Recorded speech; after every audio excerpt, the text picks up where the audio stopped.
Get out of here, now. Yeah. Hand over this house to us right now. This is my house.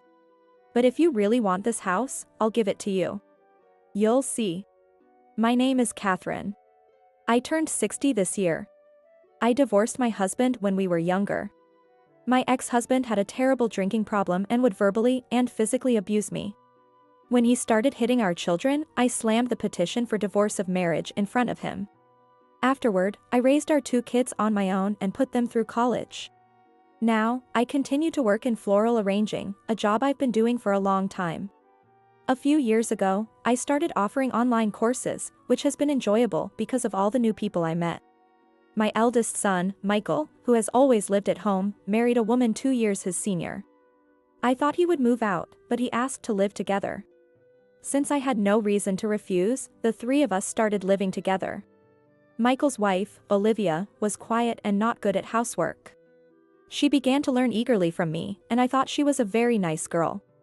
But now, her true colors are showing. She only acts rude and throws tantrums in front of me. In front of Michael, she behaves like a quiet and good wife. The housework I taught her consists only of washing her own clothes, and she does nothing else.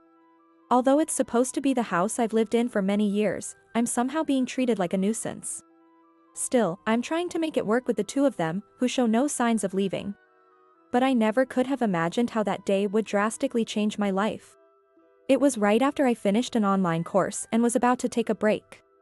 Suddenly, my eldest son's yelling echoed throughout the house. "Hey, old lady. We're out of shampoo.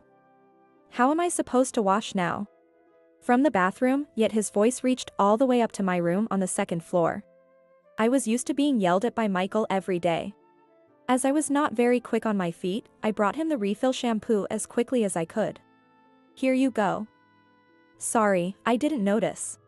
"You're too slow. It took too long after I called you. Make sure to check it properly next time. I'll be more careful from now on." Michael didn't respond and just snatched the shampoo refill from me. At that moment, I accidentally cut the palm of my hand a bit deeper with the refill pack. Complaining would only add fuel to the fire. Sighing, I took a bandage from the first aid kit. Then Olivia spoke up. "What, did you hurt yourself? You're so clumsy. It's almost time for dinner, isn't it? I'm hungry, isn't the food ready yet? It's that time already?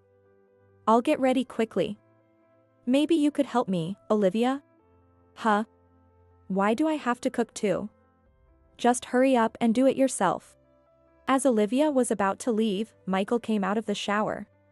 He sensed something was off between Olivia and me and interjected. "What's going on?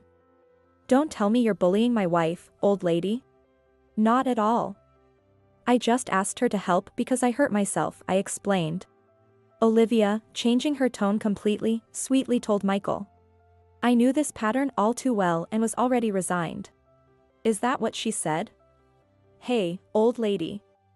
You know Olivia isn't good with housework. Are you kidding me by forcing her to do it?" "I wasn't forcing her. I just asked politely if she could help, and she refused, so I was going to do it myself." When I tried to explain, my daughter-in-law Olivia quickly wrapped her arms around Michael and countered. Somehow, because she hurt her hand, she said she couldn't cook. We're late eating because she wasn't working but sleeping, apparently. What? What are you talking about? Yes, I did hurt my hand, but I never said I couldn't cook. And I really was working until just now. Enough. Whether you said it or not doesn't matter now, but trying to make Olivia cook is a fact. You're the one at fault, old lady. Angry, Michael turned his back on me and headed for the living room. At that moment, Olivia, making sure Michael couldn't see her, playfully stuck her tongue out and followed him into the living room. Michael always took Olivia's side and showed no interest in me. Still, I was really having trouble with Olivia. If only Michael could see her true colors, our living situation might be different. There were several times when it seemed like her true nature would come to light in front of Michael. But Olivia is good at hiding it, and because she's so articulate, she's quite formidable. Then one day, my biological daughter, Emma, brought her husband, Jake, to visit. Jake is younger than Emma but very composed and polite. He's so capable that he's risen to a managerial position at a young age, and sometimes I think Emma doesn't deserve someone as good as him. Welcome, both of you. Come on in. We're home. There's nothing like being back at home. Mom, have you been well? Unlike her brother, my daughter wasn't prickly at all. The atmosphere around her was always somewhat warm, enveloped in a gentle air. When I showed Emma and her husband to the living room, I saw Michael and Olivia lounging on the sofa. As I was about to greet them, Olivia quickly sat up straight and adjusted her appearance. Then, with a forced smile, she began speaking to my daughter and son-in-law in a cloying tone. It's been a while. Emma, you look even more beautiful, don't you? And Jake, as charming as ever. Please, have a seat here. Olivia moved away from the sofa she had been lying on earlier and headed to the kitchen. Emma and her husband took a seat on the sofa and started chatting with Michael, and I too went to the kitchen. In the kitchen, Olivia was preparing coffee for everyone except me. As I bent down to get some snacks from a lower shelf, Olivia threatened me nearby. I didn't hear about those two coming. Are you messing with me? I'm pretty sure I mentioned it, Olivia. You ignored it, didn't you? Another excuse? Cut it out, will you? I'm about to make you regret it. Olivia swung her hand dramatically and tried to hit me. As I braced to protect myself, Emma came in. Mom. I was coming to help. What's happening? Olivia quickly retracted her hand. For the first time, I was stunned to see Olivia trying to hit me. Emma stepped in between us, shielding me. What was that all about? I hope I'm mistaken, but Olivia, you weren't trying to hit Mom, were you? Of course not. I would never do such a thing. Something was about to fall from the shelf, and I was just trying to prevent an accident. Right? Yes, that's right. Thanks, Olivia. I'll finish up here, so you go relax. I'll take you up on that offer, then. As she said this, Olivia returned to the living room. Her face was smiling, but her eyes were not. Remembering those cold eyes and the almost hit from earlier, I was filled with fear, my body tense. Emma looked at the shelf and seemed to furrow her brow, but I was too frightened to notice much else. Noticing how off I seemed, Emma gently rubbed my back. Mom, it's okay, now. It's just us here, and I'll protect you while I'm around. Hearing her words, I felt my body relax. I was grateful that Emma had come into the kitchen. If she hadn't, I'm certain I would have been hit. Thank you. It's reassuring to have you here. I'm okay, now. I forced a smile, but Emma saw right through it. You probably won't tell me even if I ask, Mom. So just remember this, if you ever need help, contact me immediately. I'll always be there to support you. Emma's sincere feelings reached me, and I nodded slightly in response. After that, nothing in particular happened, and we enjoyed a peaceful time. Before we knew it, it was evening, and since it was getting late, Emma and her husband decided to stay for dinner before heading home. Olivia started to offer her help with the dinner preparations, but Emma, having witnessed the earlier scene, told her to just take it easy. Perhaps because Emma had seen everything, Olivia obediently complied. Afterward, since Emma was capable in the kitchen, the dinner preparations went smoothly. Working on the meal together, amidst lively family conversations, I experienced genuinely enjoyable moments for the first time in a long while. When dinner was ready and we all began to eat, Michael praised the cooking. This is delicious. Emma, your cooking is the best. You're exaggerating. You're making me blush. But I'm still no match for Mom, you know. What are you talking about? No, really. Mom's cooking is incomparable because it's just terrible. I'm happy to have a good meal today. While Michael was insulting me in front of everyone, Olivia was the only one nodding and smiling. Seeing this, Emma and her husband stared at Michael and Olivia with serious expressions. The atmosphere suddenly turned sour, and then Emma spoke up to Michael. You seem to be mistaken, but Mom did all the seasoning. What? Don't lie. It's true. I just helped with the prep and other stuff. Thinking he had been tricked, Michael glared at me. Olivia's smile became strained, and I knew this was a bad sign. That's when Jake, who had been quietly observing, started to speak. I can see why you might be confused, Michael. The seasoning by your mom and Emma is quite similar, so it's understandable. Thanks to Jake, the tense atmosphere softened a bit. Although conversation was sparse for a while, Jake made an effort to start fun discussions and engage everyone, helping to ease the mood. By the end of the meal, the mood had become pleasant again. After cleaning up and seeing Emma and her husband off, a terrifying incident occurred. It was a time of fear reminiscent of my days suffering domestic violence from my ex-husband. "Hey, old lady, you really embarrassed me today." Unlike his behavior when Emma and her husband were present, Michael started hurling abuse at me. "There's no shame in what happened. Michael, apparently, you called them over to get back at us." "I overheard her and Mom talking about it," Olivia lied. "Olivia? Emma and I never talked about that." "Shut up, old lady." Olivia wouldn't lie. "Stop getting carried away." Then, suddenly, Michael kicked me. I rolled on the floor, unable to move due to the pain. Michael's assault didn't stop there. He came over to me and started kicking me repeatedly. As I struggled to breathe from the pain, I did my best to protect myself. All the while, Olivia watched and chuckled as if she was enjoying the scene. "You're always useless, and it's infuriating to watch." I thought he said more, but my consciousness was fading, and I couldn't understand clearly. Eventually, Michael seemed satisfied and stopped kicking. Olivia, seeing my battered state, started laughing heartily. The fear I had forgotten from the days of domestic violence with my husband came flooding back, and I started to cry out of fear. Not missing this, Michael and Olivia started laughing even more. "What? You're crying? I don't want to see an old lady's crying face." "Right, Olivia?" "Yeah, it's kind of harsh, isn't it?" I wanted to leave immediately, but my body wouldn't cooperate. Then, Michael and Olivia delivered the final blow. "Old lady. Pack your bags and get out of the house today. Isn't that sad? But I guess you don't want to stay in this house anymore, huh?" For a moment, the pain in my body seemed to vanish as my mind went blank. This house is in my name, filled with memories from years of living here. I had never even considered leaving. Got it? Pack your stuff within an hour and get out. From today, this is our house. If you understand, hurry up. Do you want to be kicked again? Faced with Michael's undeniable demands, all I could do was comply. Despite the pain that made it hard to move, I forced myself to start packing.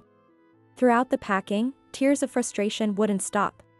At the same time, a sense of insecurity about the future and anger towards Michael and Olivia started to rise within me. For the first time, a clear anger towards them surged in me, and I swore to get back at them somehow. Once I finished packing, they threw me out without much conversation. As I wondered what to do next, Emma's face came to mind. I called a taxi and, desperate for help, headed to Emma and her husband's home. When I arrived at Emma's house, the lights were still on inside, so I rang the doorbell. Hearing my voice through the intercom, Emma hurriedly opened the front door. Emma looked shocked, and understandably so. Just a while ago, I had been unscathed, but now I was bruised, carrying large bags. Emma called her husband to help with my luggage and supported me into the house. They helped me out of my coat and laid me on the sofa. Seeing my grave condition, Emma examined my wounds. Her husband brought a blanket to ensure I wouldn't get cold and gently covered me with it. After assessing my injuries, noticing the bruised skin and a significant bruise on my head, Emma insisted on taking me to the hospital just to be safe. Although it was late and I didn't want to be a burden, I eventually agreed to go to the hospital after being persuaded by Emma and her husband. At the hospital, tests revealed that I had several fractures. Fortunately, there was no damage to my head, but I had to be hospitalized for a few days just to be safe. 3 days later, I was discharged and returned to Emma and her husband's home. "I'm so sorry for all the trouble I've caused. I don't even know what to say." "Don't worry about it. It's good it wasn't life-threatening. Can we talk about what happened after we left?" I really didn't want to tell Emma. But with such severe injuries, hiding the truth wouldn't satisfy them. I told them everything, without holding anything back.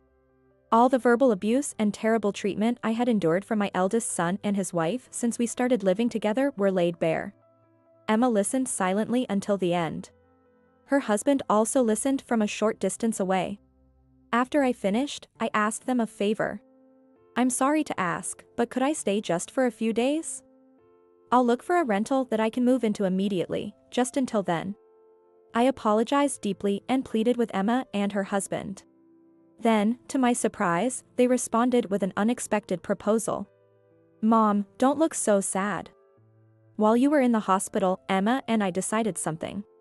Decided what? That you should live with us. Really? Are you sure? Let's live together. I never expected they would offer to live together. Overwhelmed with joy, I burst into tears. Thank you, I kept saying, and they comforted me until I could stop crying. After that, we agreed to live together, and Emma and her husband proposed a plan.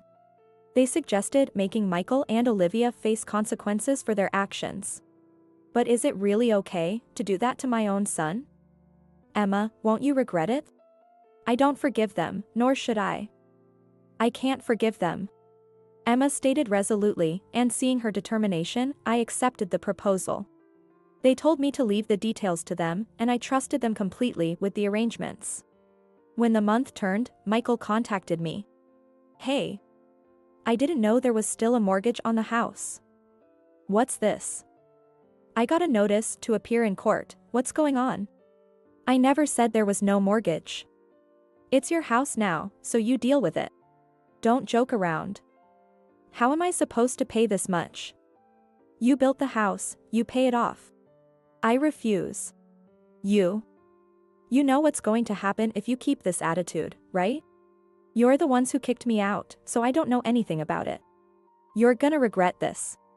Michael spat these last words and then hung up abruptly. After the call, I realized my body was trembling with fear. But, reminding myself that I now had my daughter and her husband on my side, I managed to calm myself down.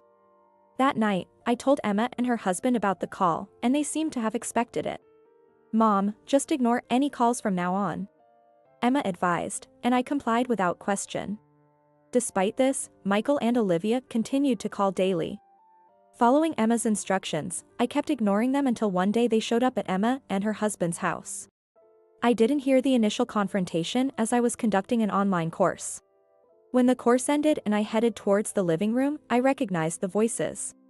Peeking in, I saw Michael and Olivia pleading with Emma and her husband. Please. We just need a little money. We would really appreciate your help. And what have you been doing about money until now? Weren't you contributing at all to the household expenses? Well, I paid for my phone and insurance, but I never gave money to my mom. Emma and her husband sighed heavily in disbelief. That means, along with the mortgage, you weren't contributing to utilities or food either, right? And after all that, you treated her like a maid. Hurled abuse, and then violently kicked her out. What abuse and violence are you talking about? As Michael faltered, Emma's husband spoke up. I agree with Emma. She was in terrible shape. She had to be hospitalized. What you did could be considered a crime. What?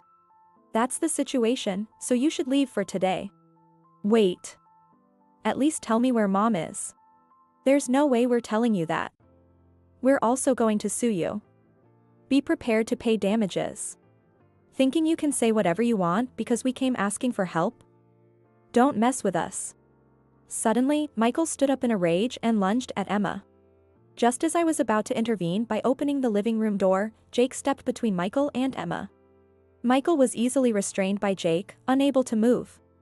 Still yelling and thrashing about, Michael made Emma feel threatened enough to call the police. Shortly after, the police arrived and took Michael and Olivia away. After they left, I quickly approached Emma and hugged her. I'm so glad you weren't hurt. Thank you, Jake, for protecting Emma. The couple simply smiled and continued to treat me kindly, reassuring me. Since then, thanks to the detective Emma and her husband had hired beforehand and the lawyer they engaged, we managed to obtain a substantial amount in damages from Michael and Olivia. It was also revealed at that time that both Michael and Olivia had been cheating on each other, which had led to a messy situation.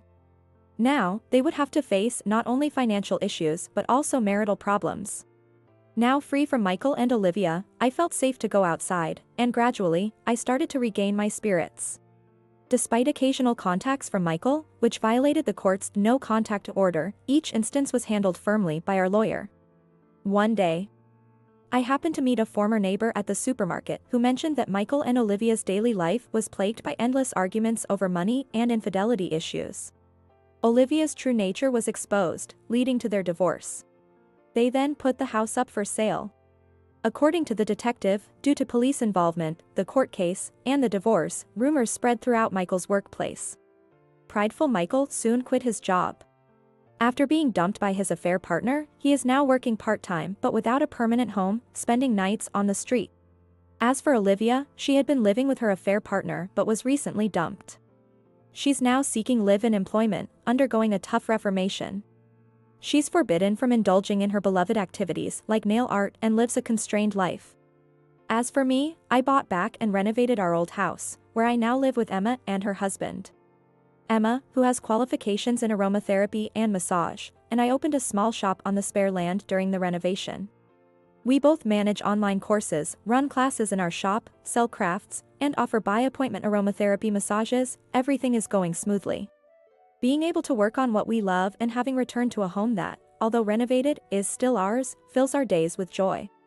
The tasks that Emma and her husband took upon themselves, involving detectives and lawyers, were complex, but they managed everything, allowing us to achieve this peaceful life. Our relationship is harmonious, and recently, Emma shared the delightful news that she's pregnant. I'm looking forward to holding my grandchild and can't wait for the day. With more joys to come, I truly feel blessed. I cannot thank Emma and her husband enough. Thank you so much.